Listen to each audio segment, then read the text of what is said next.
সেদিন আমি এক জায়গায় মাহফিলের পরে 2 দিন পরে ওইখানকার এক মাওলানা সাহেব আমারে বলল, কয় হুজুর আমনে গতকাল আমাদের মাহফিলে রাত্রে বলছিলেন যে কিতাবের মধ্যে আছে ফজরের নামাজ। আমি বলছিলাম আর কি যে ফজরের নামাজ যে পড়ে না, এই ফজরের নামাজ যে পড়ে না তারে সকালবেলার যেই কুত্তা চোখ মেলে, এই কুত্তা আল্লাহর কাছে বলে, আল্লাহ আমি চোখ মেলতেছি তোমার দুনিয়া দেখব, তবে মাওলা তোমার কাছে ফরিয়াদ আমি যেন কোনো বেনামাজি ফজরের নামাজ পড়ে নাই তোমার এমন কোন নাফরমান বান্দারে যেন না দেখি।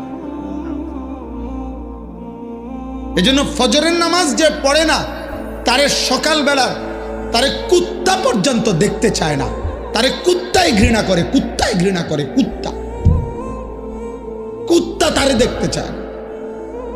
তো আমি এই কথাইটা এমনি কইলাম, এমনি কইছি।